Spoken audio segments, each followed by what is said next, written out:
Good evening, everybody. We'll make a start and welcome to Birkbeck. My name's Anthony Bale. I am Professor of Medieval Studies here and the Dean of the School of Art here at Birkbeck.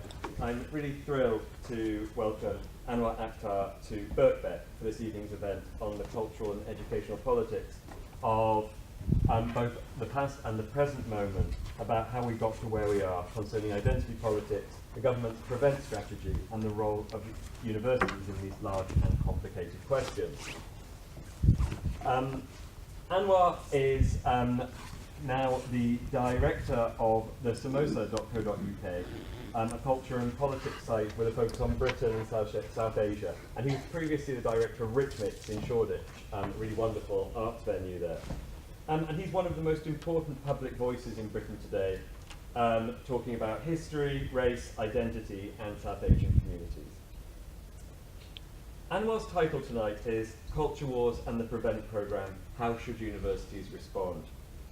And this topic obviously is central to what any university in Britain is doing at the moment, but is particularly germane to Birkbeck and our mission and what we're trying to do here. Birkbeck has been leading the way in widening participation in higher education since 1823. And we were founded as the London Mechanics Institute by the liberal social reformer George Birkbeck. For the first time, men and women could learn about science, art and economics, for which Dr. Birkbeck was accused of scattering the seeds of evil. Birkbeck rallied his supporters, saying, "Now is the time for the universal benefits of the blessings of knowledge." Almost 200 years later, it's still the time, and it's still worth thinking about how universally available that knowledge is. Access to excellent higher education and widening participation and a commitment to diversity run through everything we do here. And in the School of Arts, we've long been pioneers in diversifying and decolonising our curricula. Our ambition is that our student body and our faculty reflect, in terms of diversity, the population of the city that surrounds us. Today, 41% of students at Birkbeck are from black and minority ethnic backgrounds compared to 40% of London's population, and 18.6% of our academic staff are from black and minority ethnic background compared to a UK benchmark of 7%. But there are still very important challenge areas. The student body in arts is diverse, but as you carry on through the university, it becomes less and less diverse. And what we see is not a very diverse faculty. There are also obviously factors in the external environment, and for a start, what is often called the hostile environment, whether real or perceived, makes multicultural and international recruitment very difficult, and actually more difficult than ever. So I'm going to hand over to Anwar now, and he's going to speak for about 40 minutes. And then my colleague Susanna Biernoff, the Assistant Dean for International Students in the School of Arts here at Birkbeck, is going to take over and chair a question and discussion session. And we expect to finish around 7:30 or thereabouts. Okay, so Anwar, over to you and welcome to Birkbeck.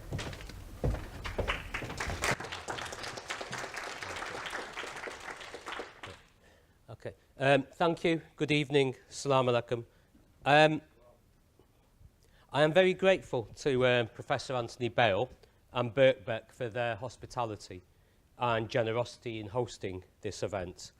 And I'm conscious that Anthony asked me to try and address some parameters and concerns around prevent legislation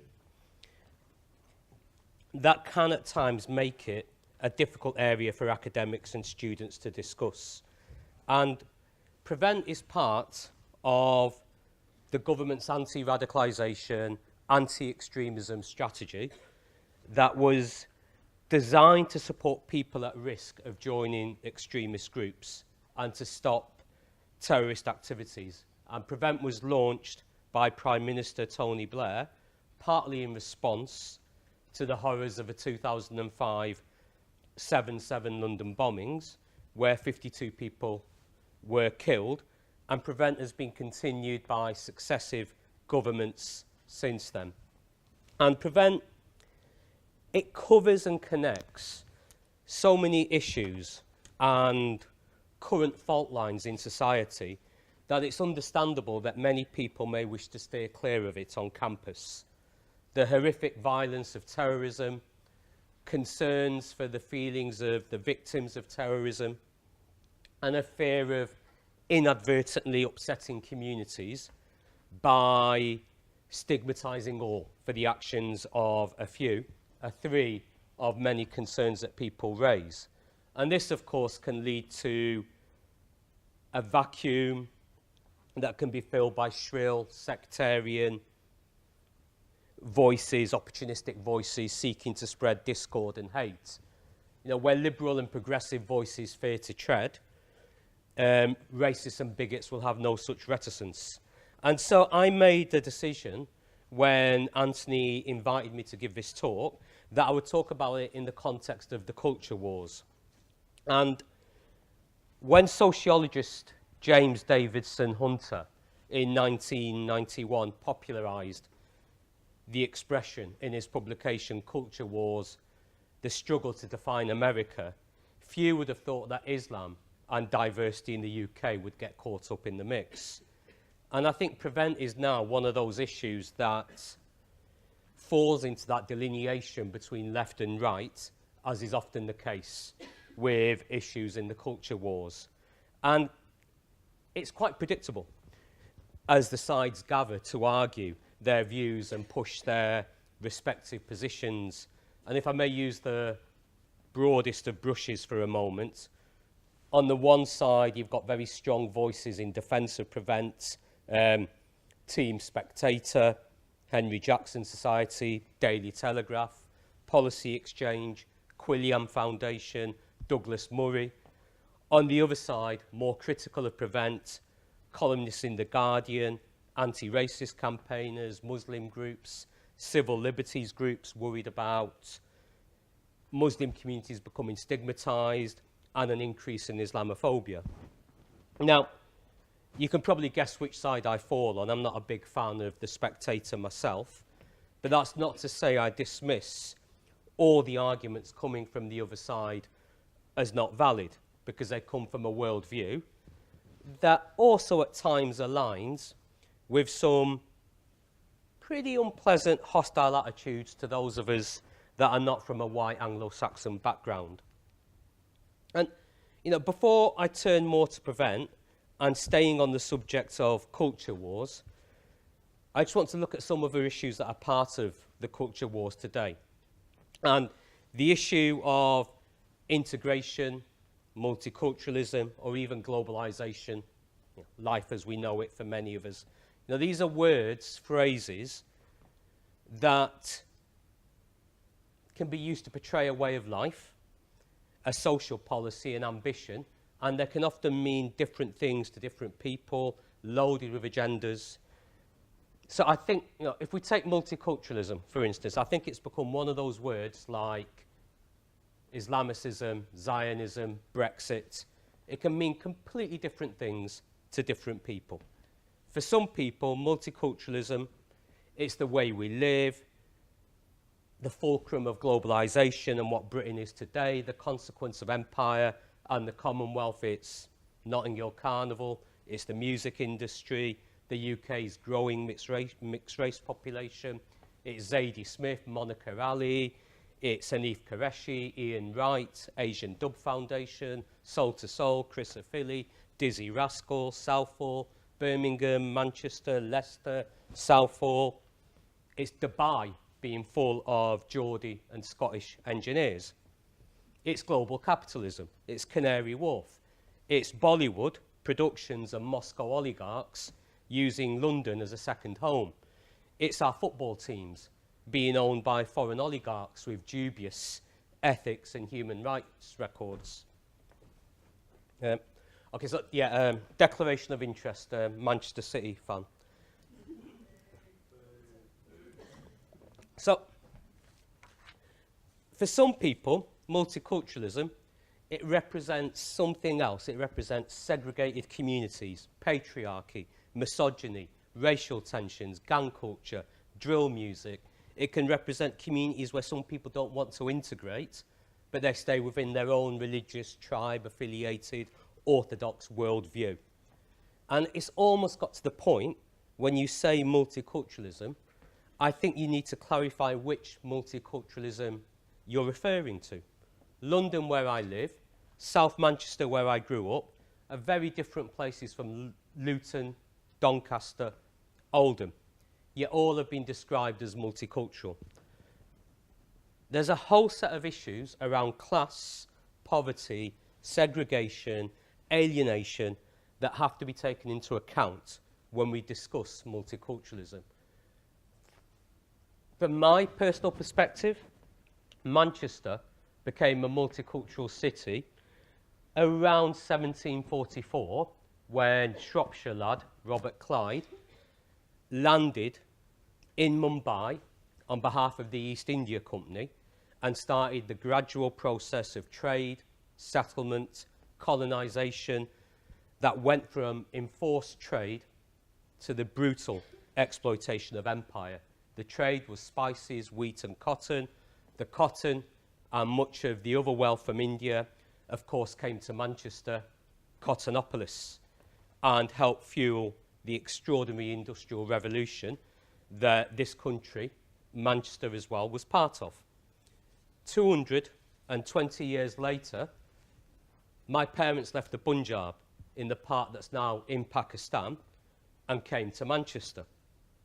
You know, I mean, my own personal story, I take some personal pride that so much of Manchester's textile and retail sector today, today's Cottonopolis, involves many of my own direct family. You know, the Empire Strikes Back, a small contribution to the arc of Manchester's history by the Akhtars. And the point I'm making here is that multiculturalism is a human phenomena in today's world. Just like globalization, you can't really stop it King Canute-like. You can't turn back the tide, and we are all from somewhere else. And you know, I grew up in Rusholme and was part of Manchester's anti-racism activist groups. I'm from that generation where people of all backgrounds came together to oppose the National Front and the BNP through organisations like Rock Against Racism and the Anti-Nazi League. It was a time in the 80s and 90s when racial violence was every day in parts of the UK. And you look at our great cities today, you look at places like Birmingham, Sheffield, Glasgow, Manchester, you can see how far we have come from those difficult days. But that doesn't mean we should drop our guard against those that would take us back there.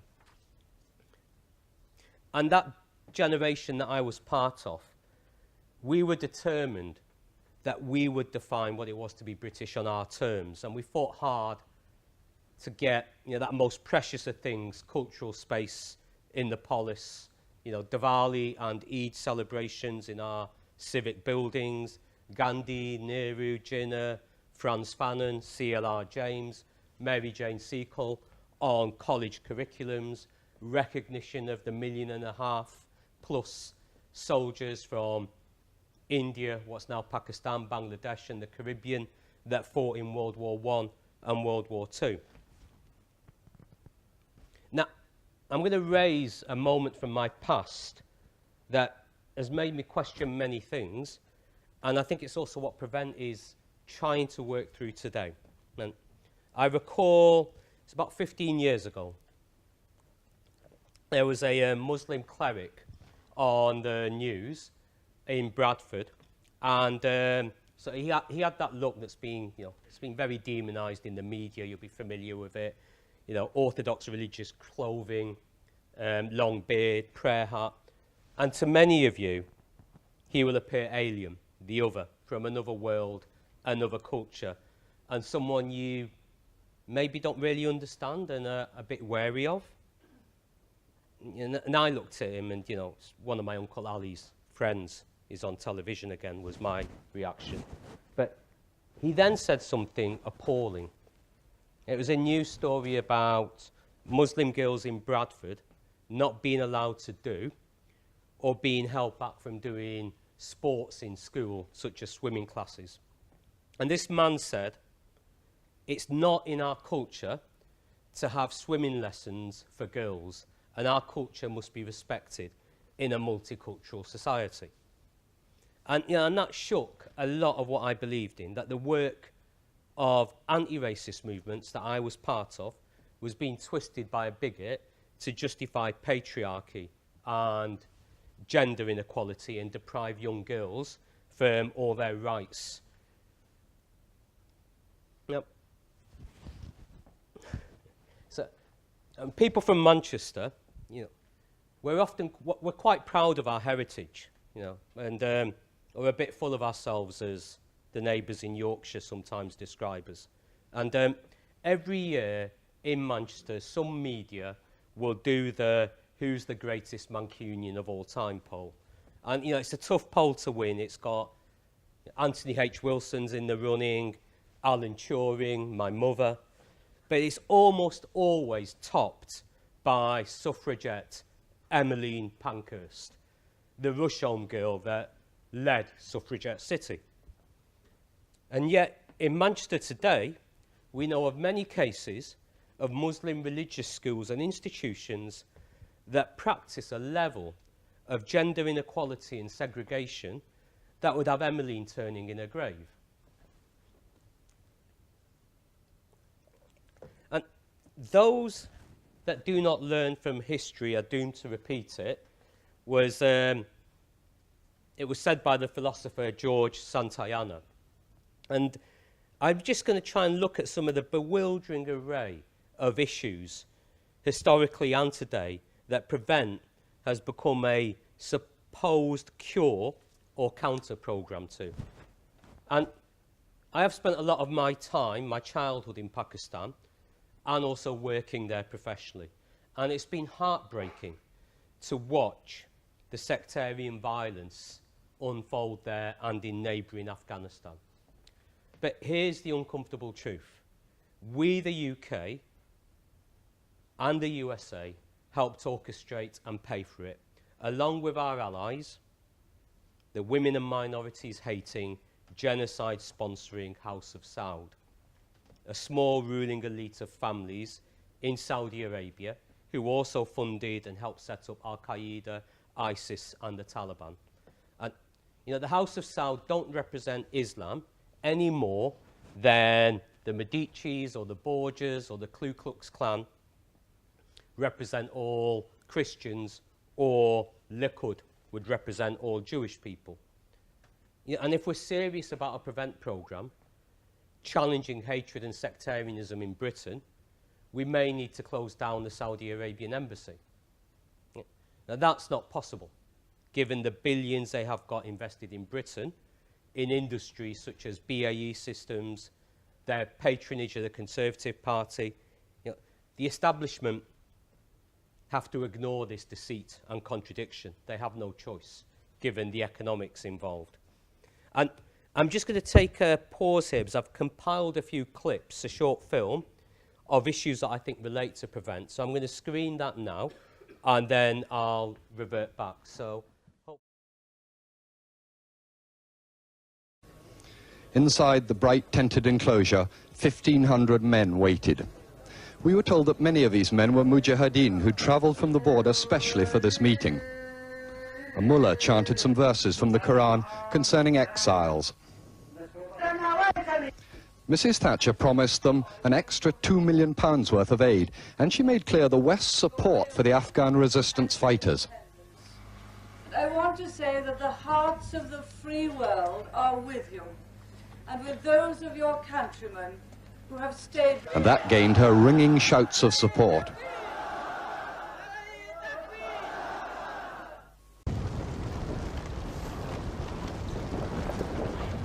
You offer terms, I ask none.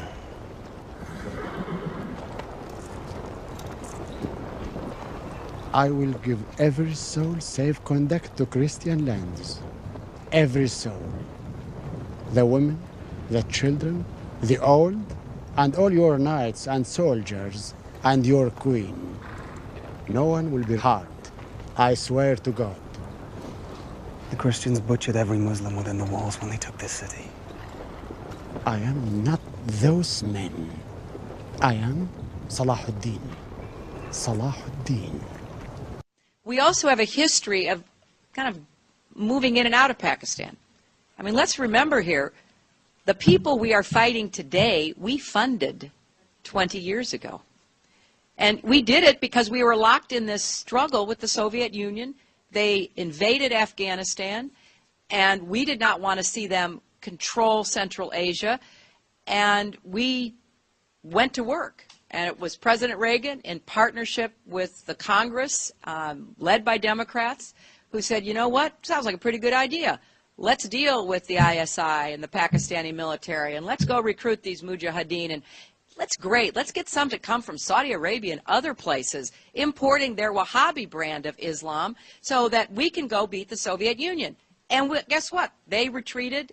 They lost billions of dollars, and it led to the collapse of the Soviet Union. So there's a very strong argument, which is, it wasn't a bad investment to end the Soviet Union, but let's be careful what we sow, because we will harvest. How can Saudi Arabia's criticism of ISIS be taken seriously when it sentences a blogger to 1,000 lashes for insulting Islam? Fahish is a terrorist group. It has no legal system. The kingdom is a state. The kingdom has a judicial system that traces its history even longer than English common law. She says she's teaching from a book by Sheikh Fazan, a senior member of the official Saudi religious establishment. This is very, very good book. But he's Muslim and he gets out of Islam. He doesn't want any more. What are we going to do? Keep. And the Islamic community will feel the full force of the English Defence League if we see any of our citizens killed, maimed or hurt on British soil ever again. The Islamic community will feel the full force of the English Defence League.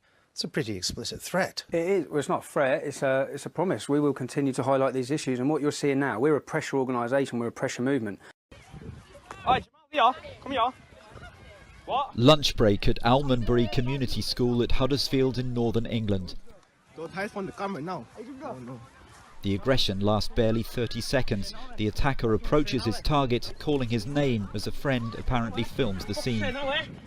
In seconds, he's grabbed by the throat, wrestled to the ground and is forced to drink from a bottle in an apparent allusion to waterboarding. Then he gets up and walks away as if this is an everyday event. Sharia. Do you represent the Quran and Sunnah? Do you represent it? Answer the question. Answer the question. You have heard more than enough what you have to say. Why don't you guys listen? We've heard more than we have to.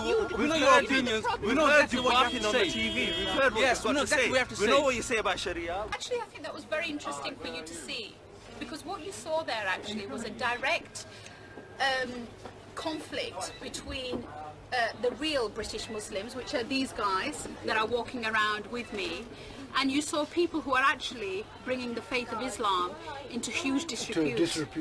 And it's these people who bring their faith into disrepute, much like Nick Griffin brings his faith and his community into disrepute, that Britain needs to be very clear about. واعيين لهذا الخطر، فكذلك هو شيخ يوسف القرضاوي الزعيم الروحي للإخوان المسلمين عامة ولحماس خاصة، فقال خطر الشيعة، وهو يقصد نظام الملالي الإيراني بشكل مباشر، غير مساعي للتقارب بين المذاهب، فهو تحدث مباشرة عن هذه المحاولة الإيرانية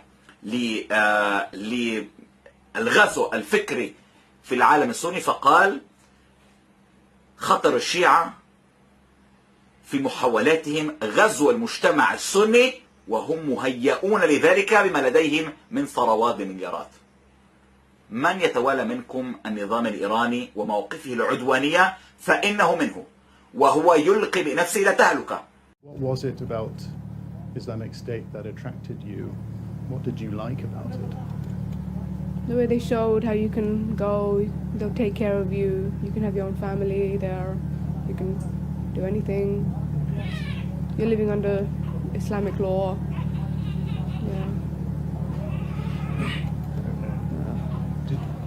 Did you know what Islamic State were doing when you left for Syria?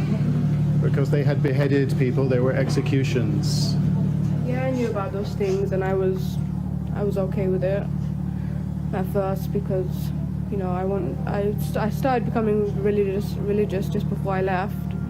You know, from what I heard, that Islamically that is all allowed, so I was okay with it. You didn't question that? No.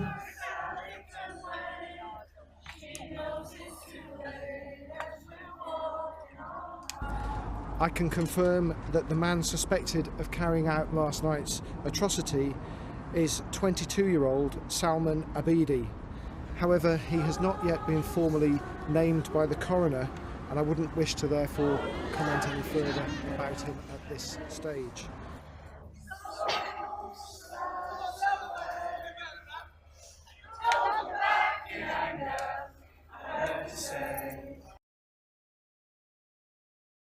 I think I'll start with those clips of Margaret Thatcher and Hillary Clinton.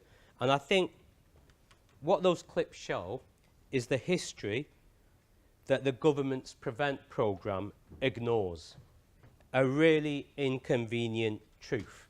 And I think it's a truth that's particularly applicable to institutions like Birkbeck, which is we can no longer now have a collective academic amnesia across our history, politics, wider humanities curriculum at how much and for how long the West invested in religious fascism in South Asia through the 1980s. You know, this is a period of recent history that is still dark and no one wants to shine a light on it. I mean, I'll spare you the things I've seen in Pakistan.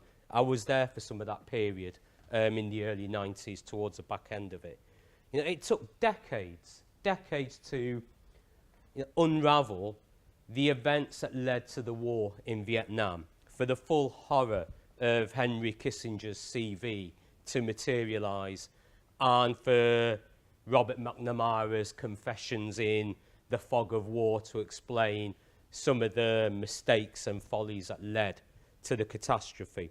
And I kind of want to ask, where are the academics that are doing the same for the period at the end of the 20th century when the Mujahideen went on to form the Taliban, hosted Al-Qaeda, funded by the House of Saud, supported by the UK, US and Pakistani establishments, sold to us as a good guys to defeat the Soviet Union. You know, Charlie Wilson's war. We know the links between extremism in Pakistan and the 7/7 British-born London bombers. Yet we largely ignore how this extremism developed in Pakistan as part of Western Cold War foreign policy and a House of Saud power grab and expansion of cultural hegemony, their hegemony, and how that played out in the UK. Now, my first experience in the UK of a preacher of hate, or preaching of hate, or preaching just weird stuff, which is what most of the Saudi-funded stuff that went on in the 1980s was as a teenager in a Manchester mosque, a sermon after Friday prayers, mid-1980s. And, okay, so for those of you whose Punjabi and Urdu is not great, by the way, don't worry, there's still plenty of time for you to learn. So, and I'll translate later. So, Shakespeare kaun hai? Shakespeare kuch nahi hai. Shakespeare da dimag, Allah da dimag nahi hai. Newton kaun hai? Newton kuch nahi hai. Newton da dimag, Allah da dimag nahi hai. Darwin kaun hai? And on he went, working his way through the pantheon. You know, who is Shakespeare? Shakespeare is nothing, nobody, because Shakespeare's knowledge is not the knowledge of Allah.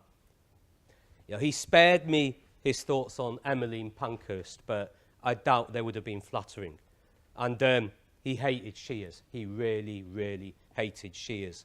Now, as a teenager, I worked out immediately this guy was a bigoted half-wit, and I did not want to hear any more from him, right? But he was also, and this is the saddest thing, he was also so ignorant of Islam, the religion that he claimed to preach. You know, in the Quran, the Hadiths, it says, seeking knowledge is obligatory upon every Muslim. The ink of the scholar is more sacred than the blood of the martyr. The best form of worship is a pursuit of knowledge. Seek knowledge from the cradle to the grave. There are so many of them. So how did we go from most Quranic verses and hadiths to value knowledge to the half-wit preaching nonsense in a mosque in Manchester? Yeah? And there was a terrible moment in Britain where we allowed many of our mosques to be taken over by the House of Saud to promote this ignorance and enable their hate speech against the Shia traditions in Islam as well. And the two nearly always go together. Now, thankfully, the UK Muslim community has seen through this, and mosques have put a stop to it. And most of the examples that you see, the clips of this kind of egregious nonsense, are from the 1980s and 90s. Well, apart from, we saw 2 clips of the English Defence League and the nasty, sectarian, dangerous Looney Tunes of Al-Mujahideen, who for a very long time were led by high-profile media personality Anjum Chowdhury.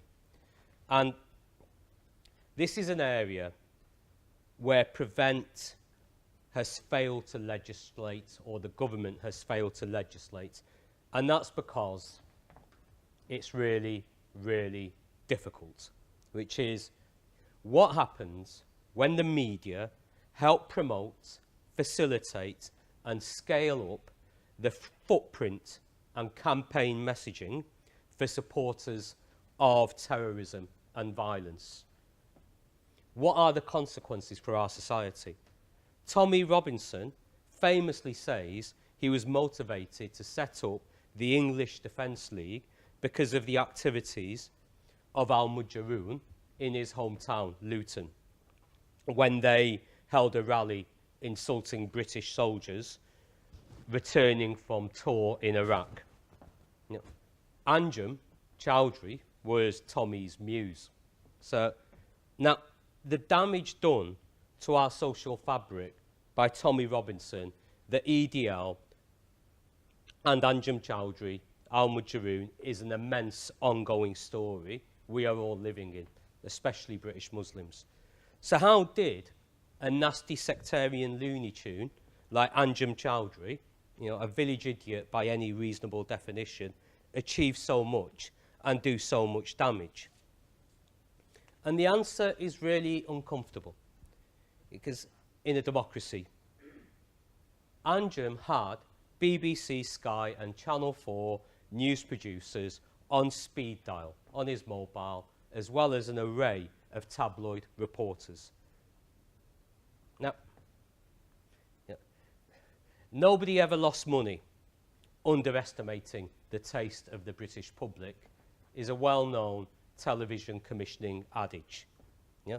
And it's all about the ratings. And the crazier Anjum's pronouncements became, such as, just to take 2 from around, when we have Sharia law in Britain, Queen Elizabeth will have to wear a burqa, and Queen Victoria's statue will have a burqa on her as well. The more he was given the freedom of Newsnight and Channel 4 News to explain this in great detail to an incredulous British public. The day after, the Spectator, the Daily Mail, the Telegraph would then say, why aren't British Muslims doing more to oppose Anjum Chowdhury and Al-Mujahideen? Maybe we need a Prevent programme to do something about the problem with British Muslims. Are your neighbours, the Khans or the Akhtars, wanting to put the Queen in a burqa? And are they the enemy within? And this bizarre tawdry news cycle went on for a few years. Now, just like Anjum Chowdhury, Tommy Robinson is not a pantomime villain to roll out when you need a ratings boost or you're looking for a studio ding-dong culture wars row. Anjum Chowdhury encouraged violence, and the law finally caught up with him after one Newsnight platform too many. I'll say no more about Tommy Robinson here, given the sheer volume of legal actions that he's caught up in currently. So, but I mean, let me be clear, I am not saying the media is to blame for terrorism or extremism. That's just far too simplistic and glib an argument to put forward.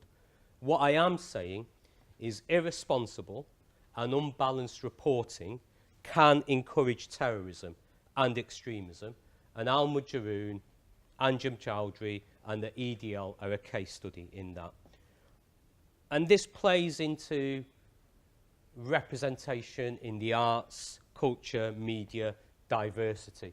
You know, it's often been said that my generation of British Asians, British African Caribbean communities, you know, talent went into the silent professions. You know, law, finance, medicine, engineering, pharmacy. And, you know, if you're born here, but your parents speak Urdu and Punjabi and Hindi at home, they don't speak English. Your parents are working as bus drivers, market traders, shopkeepers, taxi drivers, restaurants, airport staff, railway staff. You can work out the A-levels you need for those silent professions like law and medicine, engineering, pharmacy. You could probably connect into retail and business and trade through relatives that have started to do well for themselves. But you know, you may not, you probably wouldn't have a clue, nor have the cultural capital, the family and peer networks to go into media, journalism, the humanities, philosophy, the arts, the backgrounds of, say, most of the staff at Newsnight. Now, that matters, because if there had been Muslim or Sikh or Hindu or African Caribbean voices in the BBC exec team, news team, they would surely have pointed out that Anjem Chowdhury is about as representative of Islam as the Grand Wizard of the Ku Klux Klan. You know, and his message might have been blunted, and maybe young men would not have been attracted to follow him, such as the killers of Fusilier Lee Rigby, Michael Ade Balajo, and Michael Ade Bawali were in 2013. Now, if you think the complexity and difficulty of the issues that I've raised so far that Prevent has been caught up in are not enough, somebody had to bring in the Israeli-Palestinian conflict. And it is a fact that Prevent legislation has been used to try and shut down events on campus in support of Palestinian human rights and Palestinian activism. The fact that some of the most outspoken advocates and defenders of the Prevent programme are also some of the most outspoken defenders of Israeli actions in the occupied Palestinian territories is something that's not lost on many in Britain's Muslim communities. Now, without going much further into the rights and wrongs of the Israeli-Palestinian conflict here, I would just say there is an empathy with the Palestinian cause that many British Muslims have, not dissimilar to how many of my generation, and Black Britons especially, felt about apartheid in South Africa. And that debate should not be censored, it should be allowed. I would also add that there are some Muslim activist groups, including the hilariously megalomaniac entitled outfit, the Muslim Public Affairs Committee, that have been disgraceful in their use of disgusting anti-Semitic tropes in their criticisms of Israel. Okay. So, we saw a clip of the Crusades and the great Saladin liberating Jerusalem from the film Kingdom of Heaven. And, you know, from the Crusades to the more recent history of the Cold War, both should be part of the remit of understanding religious extremism and are relevant to every campus, college and school curriculum in this country. Every single one, not just elite institutions. You know, these are some of the biggest parts of the human story of who we are as a people. And yet, these issues have been caught up with accusations that we've, even if inadvertently, we've limited discussion about or prevent us. Now, Islam has always had its version, its answer, its defence against the Knights Templar and the Knights Hospitaller, its response to Pope Urban II's call for crusade and the destruction and ending of Islam and the wiping out of Mohammedans, as we were delightfully referred to in the crusade days. And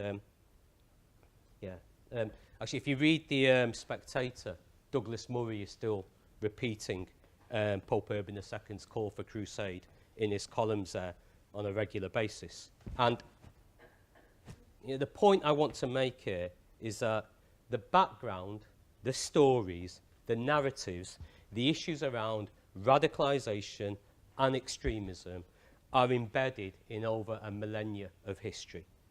That's where Prevent is flawed.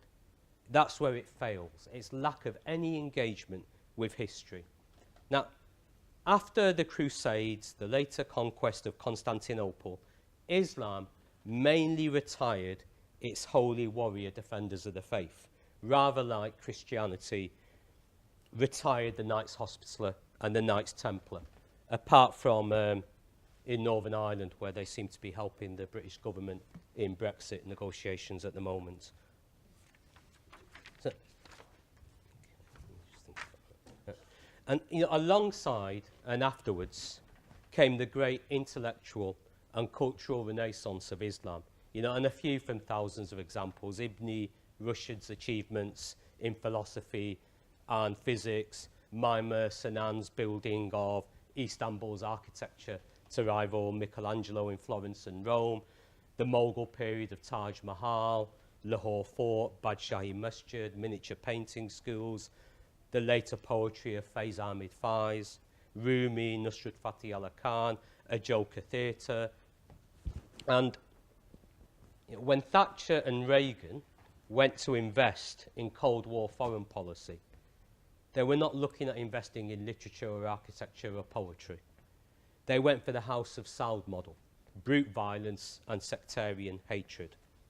And we heard from Hillary Clinton that the investment gave a dividend. The collapse of Russia in Afghanistan, USA payback for Russia's support of the Viet Cong. And that's the narrative in Pakistan every day. That's why we did it. We did it because America wanted revenge for Vietnam. That's the Karachi cab driver narrative. And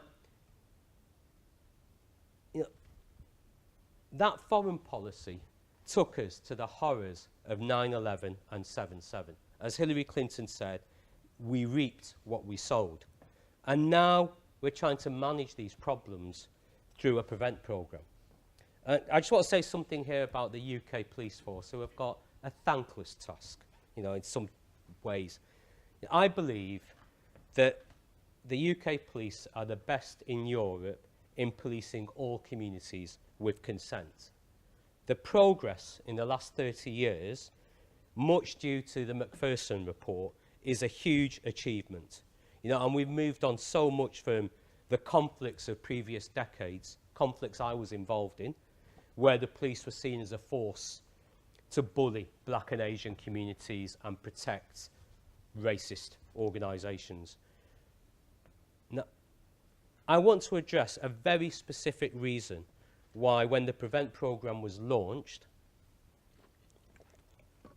there was so much, not only mistrust, but ridicule from many British Muslims, and also from progressives, anti-racist campaigners, and those that seek integrity in public life. And that is the role of the Quilliam Foundation, with government certainly in the early stages of the development and implementation of Prevent. Now, I've not got time to go into all the concerns raised about the Quilliam Foundation here.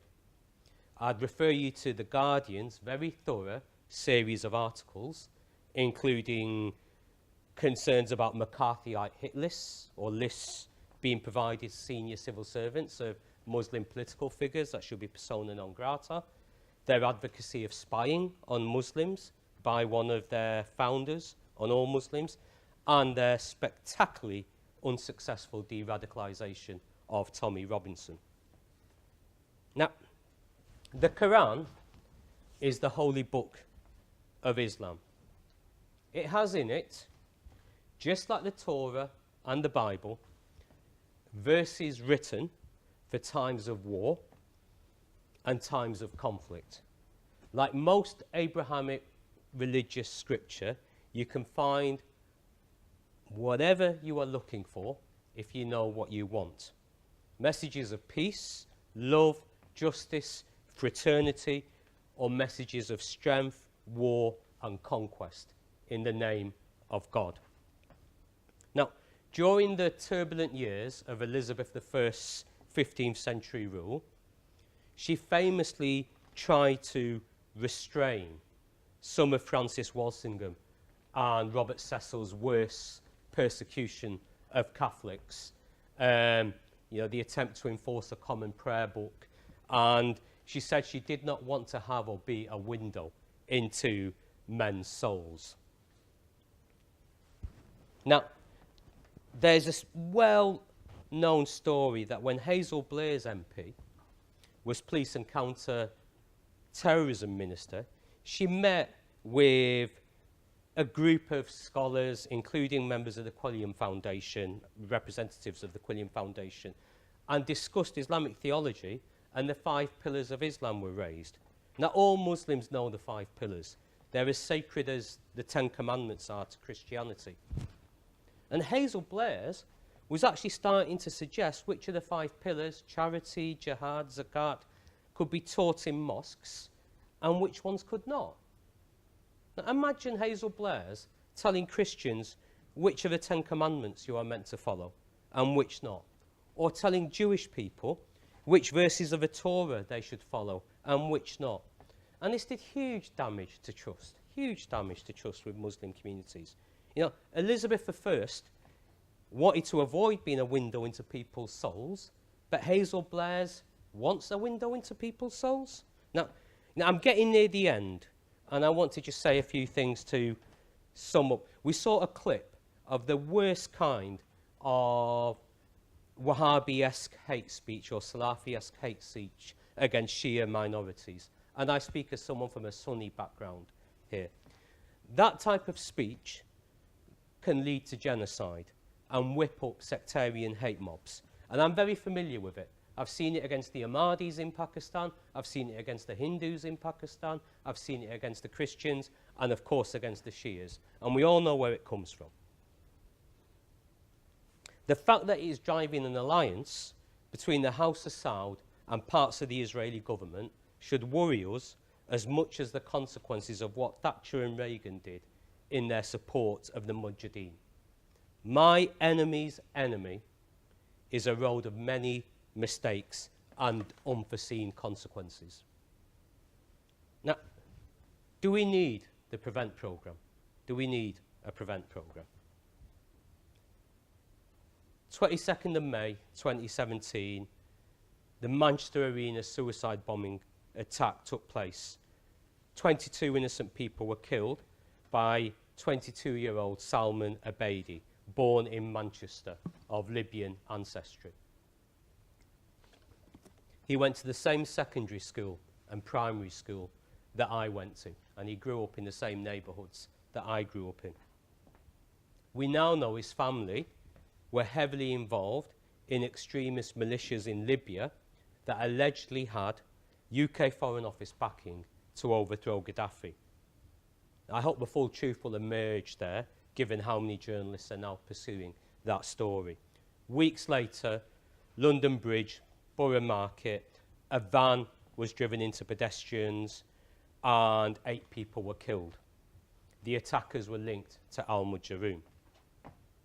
We need to do everything we can to stop these attacks, and we need to support the police and security services to throw the full force of the law to disrupt and stop these attackers.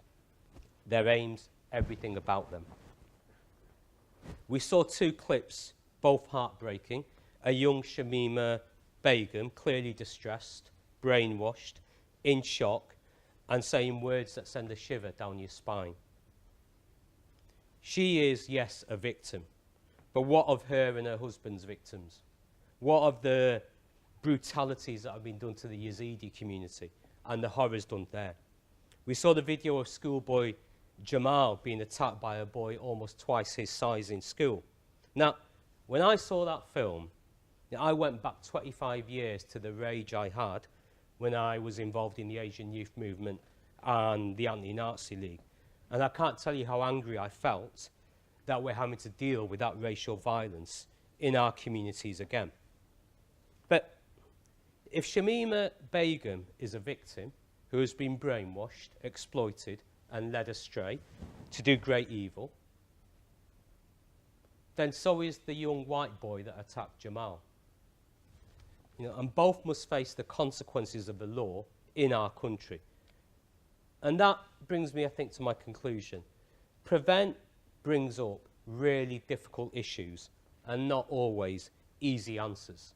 And what I hope I have done is show where it's flawed, where we need to ask difficult questions as to where we are going as a people and a society. And I think most importantly, I hope talks like this help a discussion for academics, students, to work these things through the curriculum, have these difficult conversations, study these subjects without fear or favour, and protect the next generation from sectarianism and terrorism, whichever country or land they're in. Okay, thank you. Assalamu alaikum.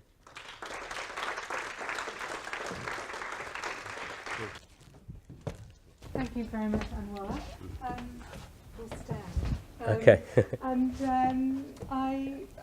so impressed with such an informative, wide-ranging, thought-provoking presentation. I'm sure there are lots of questions. I'm going to take a few minutes just to... I can't possibly sum up. I'm not going to try and do that. What I thought I might do, because at Birkbeck at least we've started to have a conversation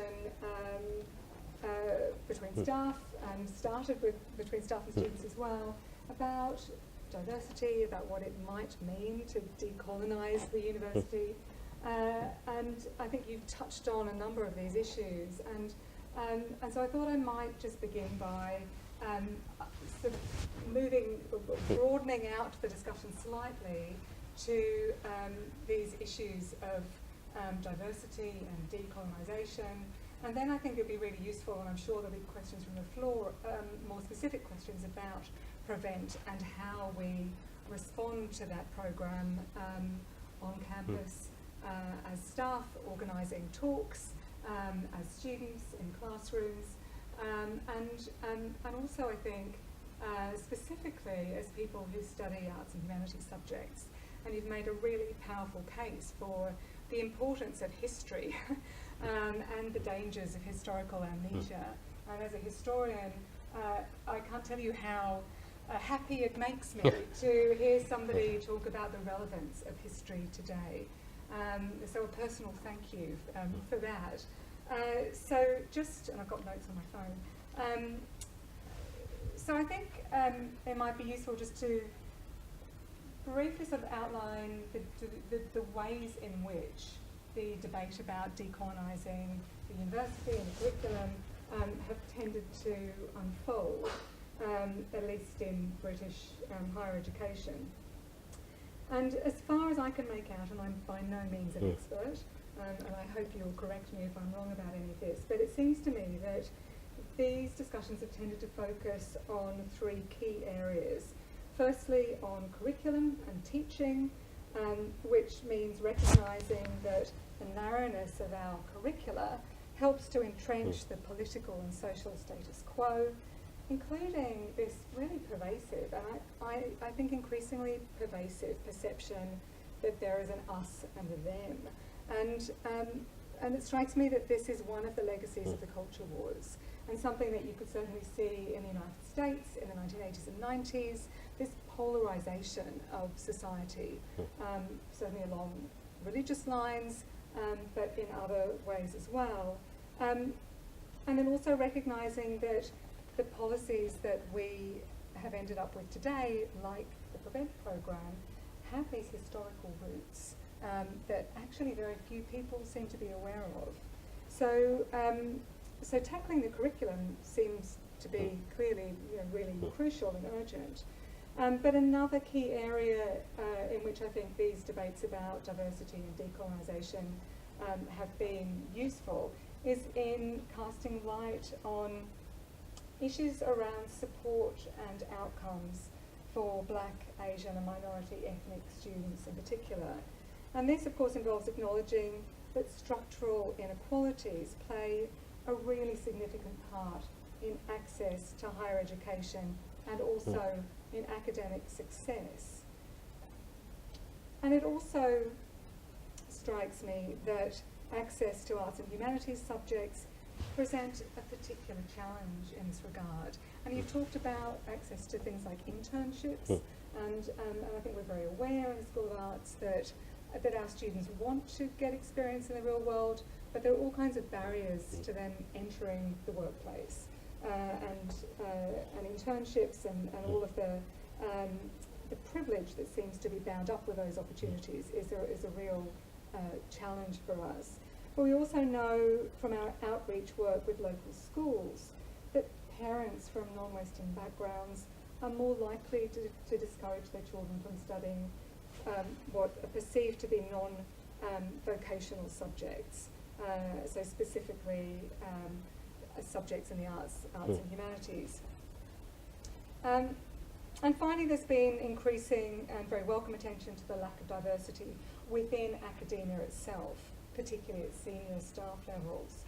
So I guess the question that I would like to ask you, and also like to hear comments from the audience on, is to do with the role that the arts and humanities subjects might play in this project, this larger project of decolonisation and diversification. And in my own experience, and I mainly work in the field of medical humanities, I find myself very often having conversations about the value, the role of the humanities in a rather different context, but what I've noticed is that there are two main ways in which that question seems to be answered.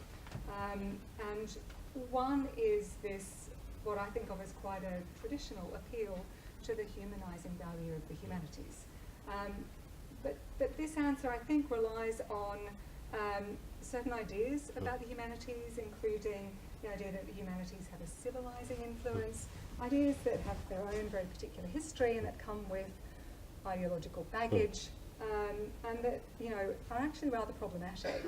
But I think there's another way that I've seen this question about what the humanities can bring to the conversation, another way in which I've seen this question answered that strikes me as maybe a little less instrumental and also perhaps a little less arrogant.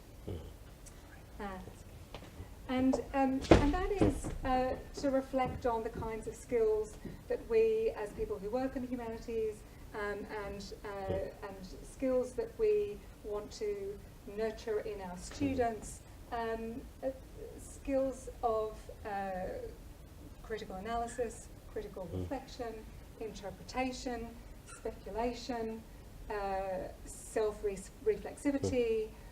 In a way, I think all of these skills that require a move away from certainty, certainly dogma, not just religious dogma, of course, but all kinds of dogma, political dogma, professional dogma, and towards a position of, or a sort of conviction that there are rarely certainties, and actually that reasoned debate and a respectful exchange of ideas is incredibly valuable. So I'm going to stop talking and I'm going to hand back to you, just whether you have any particular thoughts on this specific role of arts and humanities in all of this. Thank you. Yeah, I mean, I'll be quite brief because I think I want to hear from the audience as well, but I could, when I was sort of drafting this, I could easily have done a talk on just one part of things I've skimmed over. So, I mean, I have a particular view on the Sunni-Shia divide, which I think is one of the great issues of our time. And other journalists and academics and writers, so Mehdi Hassan from Al Jazeera takes a very an opposing view or a different view. And I think the importance of history, I think, plays in for me that when you get anywhere near a media newsroom or journalism or a large cultural institution, you see the power of history and who tells history and who controls history. And that goes through curation, collections, museums, right the way through to the Newsnight commissioning room. And I kind of tried to touch on that. So this is a very personal view, and I suspect if there's any theologians, Islamic theologians in the audience, they're probably going to criticise me or take issue for it's a very simplistic understanding. But I'm kind of referencing what I've grown up with and what I've seen in Pakistan and street narratives and so on. And there is one argument that the Sunni-Shia divide is basically racial. It's a huge racial divide between Arab and Persian. And the genius and the power and the success of the Prophet Muhammad, peace be upon him, was this amazing ability to unite the tribes of Arabia and Persia and many followers from Asia. And the moment he passed away, that unity broke down. Within a generation, which we saw between Aisha and his daughter Fatima and Abu Bakr and the martyrdom of the Shias. Now that, I think, is as important a piece of history as the emphasis we put on the Armada, Elizabeth I, Henry VIII. It should be common knowledge, given the issues that are happening around Saudi Arabia, around Iran. I see it play out in Pakistan. The sectarian violence in Pakistan is very clearly defined and delineated by Shia and by Sunni, and it plays out in language. So because of the amount of investment that Saudi Arabia has put into Pakistan, Farsi has been marginalised when it used to be one of the main languages. That plays into visual arts, because the Shia tradition has always been far more open to visual curation and also to poetry and literature, though there's fantastic, very strong Sunni traditions within the arts as well. Now, that shouldn't be a specialist history. That should be, where's the Simon Sharma doing this, for the great British public? Now, why isn't that getting commissioned? And I think that is where an academic institution like Birkbeck can perhaps start correcting things. And then the issue of religious orthodoxy and gender. I could have spent the whole talk I should defer to, Southall Sisters, Amin Alone, the civil rights activist in Manchester. And, their big concern about Prevent is that it's actually being used to justify patriarchy. So any criticism of British Muslims is seen as part of a Prevent agenda. And so very orthodox, very religious organisations that revel in patriarchy and power over women become mainstream, and that becomes the mainstream narrative. And of course, Islam, like any Abrahamic faith, is built on patriarchy. Abrahamic faiths are about controlling tribes. To control a tribe, you need to control women. It's kind of basic how you build a religion to a certain extent across all the Abrahamic faiths. And then when you've got very large orthodox religious communities, those debates about gender become really quite important. And then when they're played into debates about, and this is where Louise Casey in the Prevent programme has got very muddled, there's debates about community cohesion, integration, gender equality, have been put in the same place as debates about violence and extremism and religiosity. And that's not very helpful. And again, that's where a lot of my criticism of the Quillen methodology, which is just essentially saying whatever government wants to hear in order to get a grant check. And that's not going to help resolve these things. And classes everywhere in all this as well. So I think all this just needs to be analysed in a lot more rigour and detail. We're just skimming. We're not even really dealing with the substance here. Yeah. And for many people, I think, possibly people in this room, this actually involves stepping outside of your comfort zone and admitting that there are things that you really don't understand, and being willing to ask questions. Yeah. Shall I move to Yeah, please questions? do, please do. Questions, comments? I find it quite interesting what you said about the Shia Sunni divide. I'm a manager for that. Okay. I used to be a WASP, now I'm a Muslim. Okay. I'm a white Anglo-Saxon Muslim. Converted like 4 years ago. And over the time that I've sort of like been exploring my faith and stuff, I always thought it was about the Shia Sunni divide was about like it was a religious thing. So there's a difference because obviously the Shia, they follow Ali. But from what you said this evening, actually, it's made a lot more sense to me now, because obviously I'm always learning and stuff like that. I'm not actually part of the university or anything. My wife just sent me here tonight just to listen to it and stuff like that. We're both quite activists with sort of Palestine. I was at there was a thing in Central London recently called Palace Expo, and heard of it. And it was at Palace Expo, it was the Central London Feminism Centre. And I was representing a charity there called Interpel, and we were basically going around speaking to the public and getting to basically sponsor children in Gaza, orphans and stuff like that. So I just came along tonight just really to get a little bit just to see what it's about really. And really, really impressed actually. But the stuff we're sort of saying now about the university was going over my head, because I'm not an academic or anything like that. I work in the charity sector. What led you to Islam? What led you to your conversion? So it's actually really interesting actually. So it was actually, I did actually cover, there was a documentary about me on the Islam channel, which probably most people who don't watch. But basically it was originally, there was a program on TV called Homeland, if anyone remembers it. It was quite a sort of stereotypical thing, and everyone was like, why did Homeland bring this to Islam?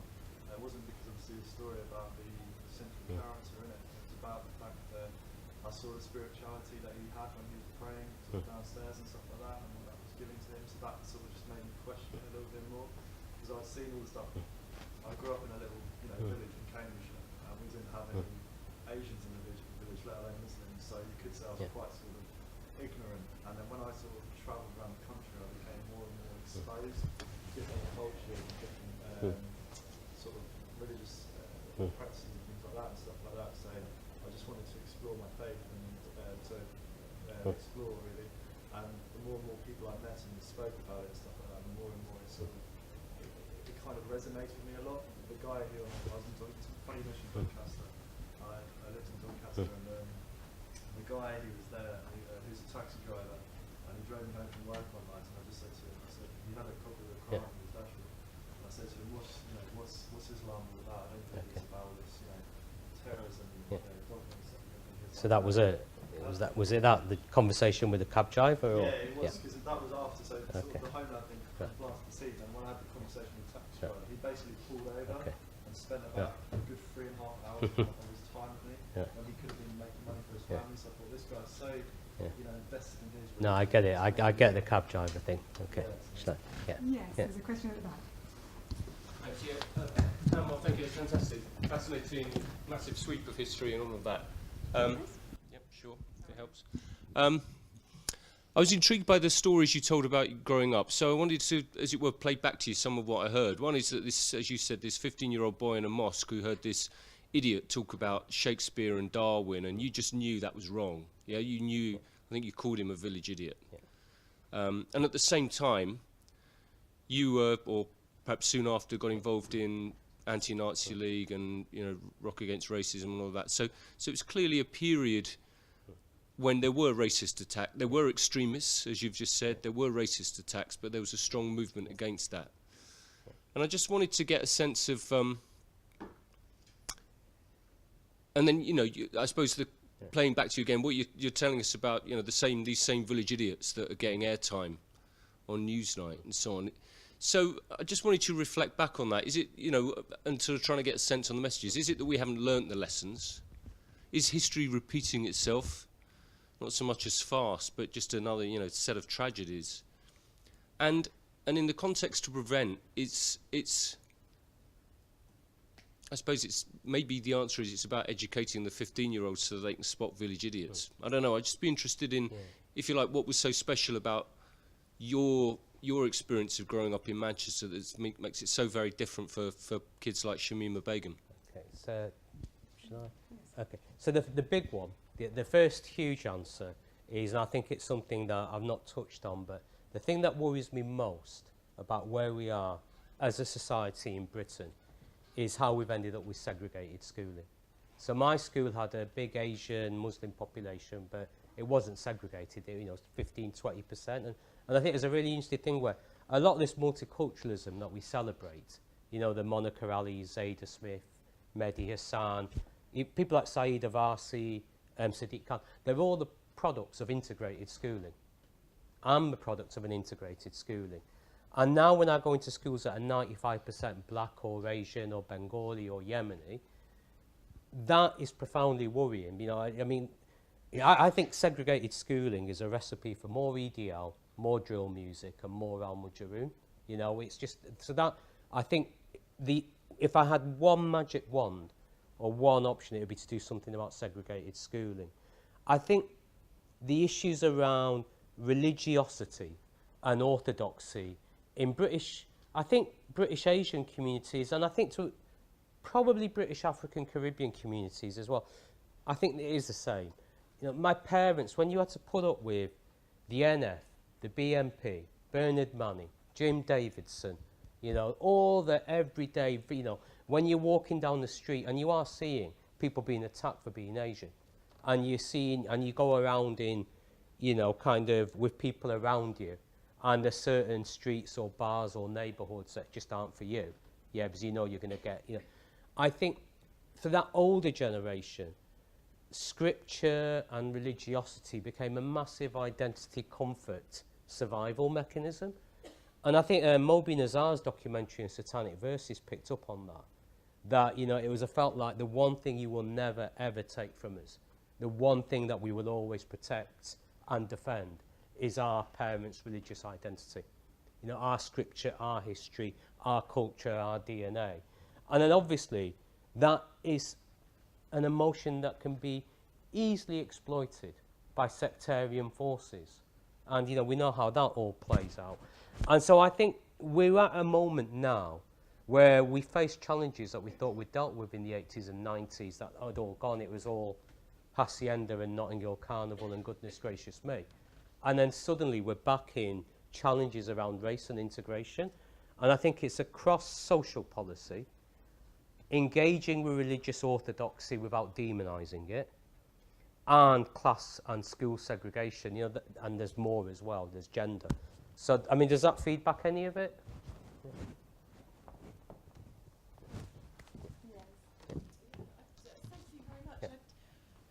I'm absolutely in agreement with you about segregated education. I work in a sixth form college in East London, and your comment about teaching a 15-year-old to recognise a village idiot, it needs to be a 5-year-old, not a 15-year-old. And the critical ability to think critically and analyse and reflect, I think, is something that's very much missing in the education system. We have a profile of students who come into our college who've been educated in madrasas. Their parents want them to go to university, so they come into the mainstream sixth form education, having very, very, very little contact with ideas that are outside of the very small and narrow enclosure that they've been exposed to. And it creates quite a clash within the college. It's difficult to manage.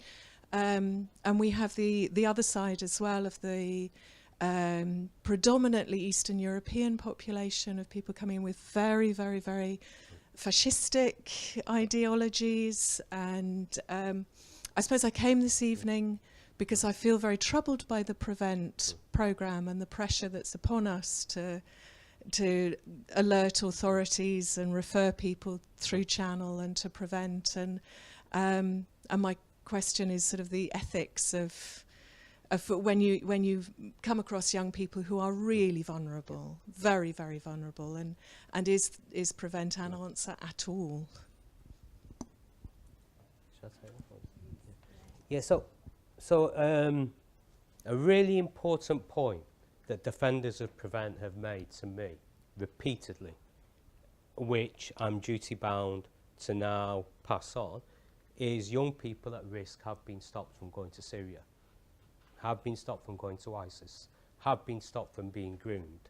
And you need to be very aware of that, regardless of your issues around freedom and integration and Cold War. You know, that's great. You go and do the academic thing and the kind of sweep of history. We're looking after teenagers in East London and South Manchester. And I think that's very important. And I think the child safeguarding welfare side of Prevent and the work of youth workers should not necessarily be denigrated or thought of as something wrong. I think really valuable work is being done. I think the issue of segregated schooling and madrasas is very difficult. I think, I mean, I touched on some of this, and some of this is difficult conversations for the Muslim community to have. And, you know, I've spent a lot of time defending the community that I come from, but there are serious issues within the British Muslim community, particularly around gender inequality. You know, anyone that thinks there isn't an issue around gender inequality in Britain's Muslim communities has grown up in a different community from the one I have.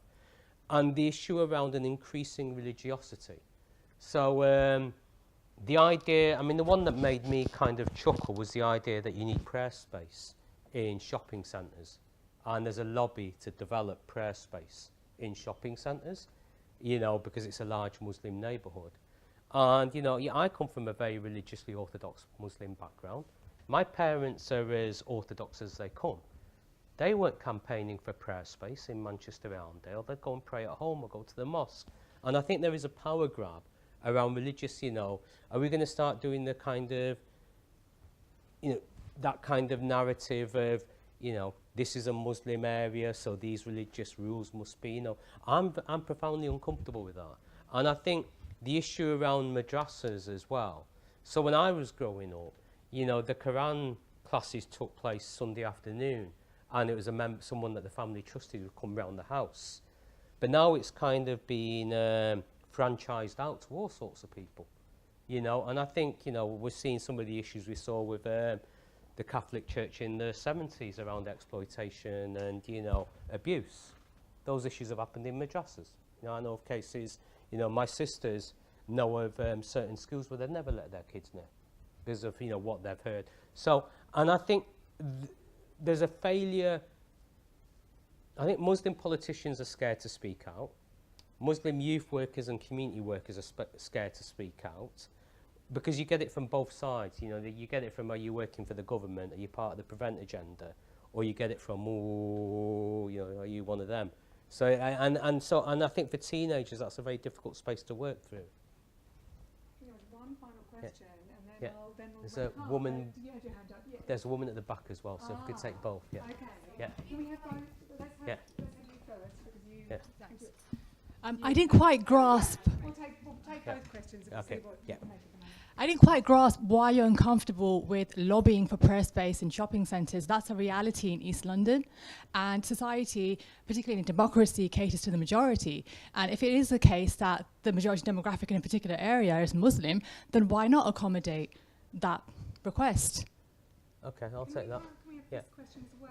Yeah. And that's you. Do you still want to ask your question?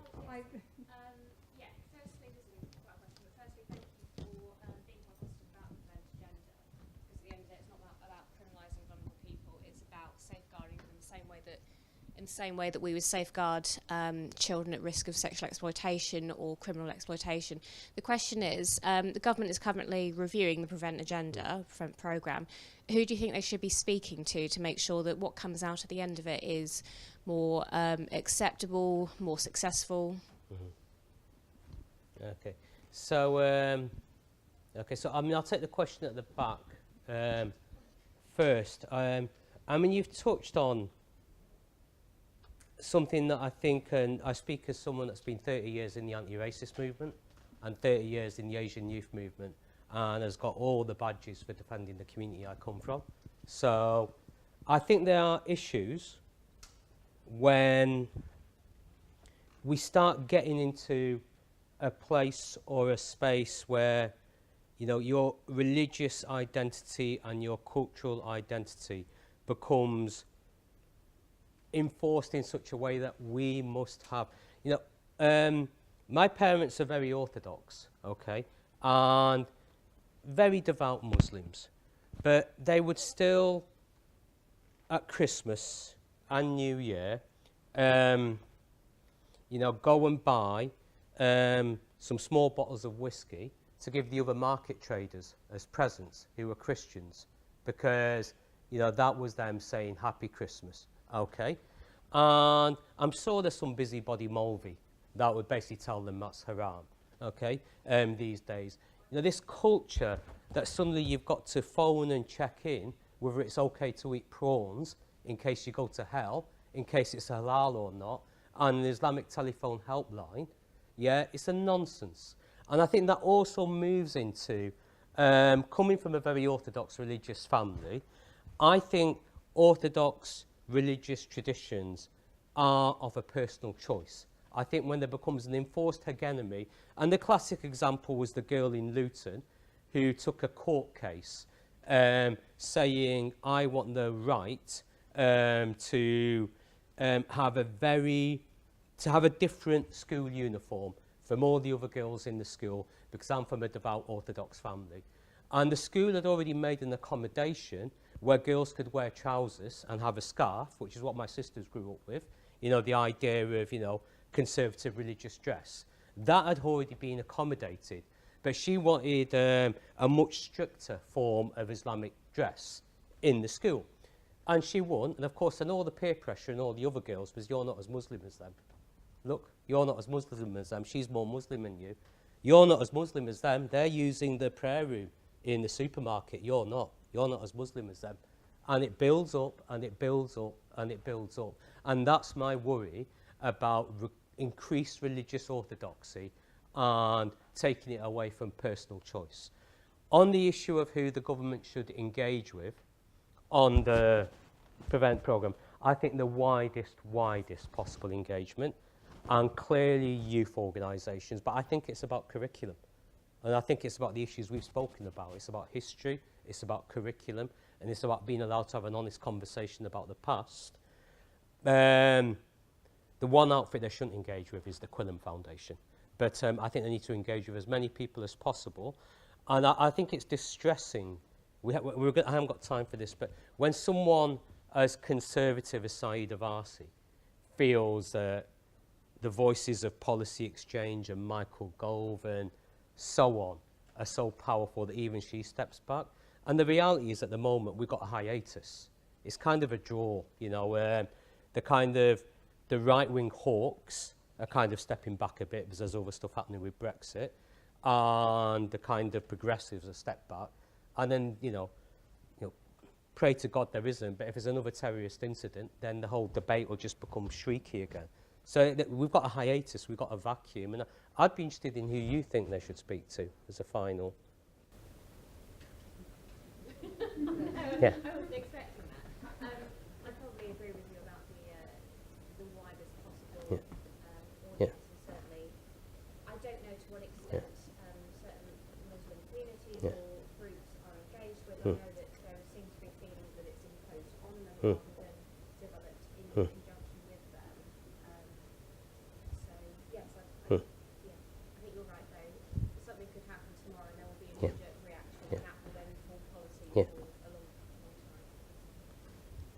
Thank you. Thank you. That seems like an excellent place to end. I'll hand back to Anthony briefly to bring proceedings to a close. Thank you. Thank you, Anwar, so much, and thank you, Susanna, for your thoughts and comments, and thank you, everyone, for being here. And you know, Susanna made her personal thank you about her kind of historian view on this. As a medievalist, I was delighted to hear the Crusades mentioned, and of course, this has long been a kind of culture wars have been fought through Crusades, including in that film, Kingdom of Heaven. Now, I might just, as a way of kind of concluding, the Prevent strategy and the kind of Prevent duty that a university or a sixth form college or a kind of public body like that has is what, and this is the kind of the formal wording, is the obligation to prevent people from being drawn into terrorism. And any institution like Birkbeck also has I think, a very robust and very well thought out free speech policy.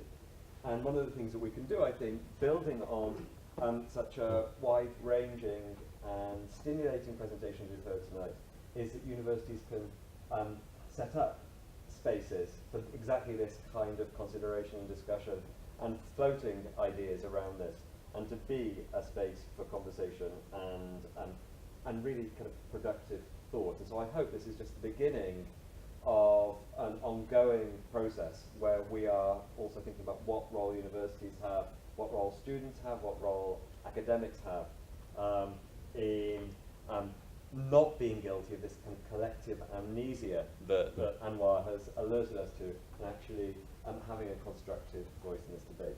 So for such a wonderful presentation, I'd like us to thank Anwar Akhtar once again for joining us. Thank you, Anwar.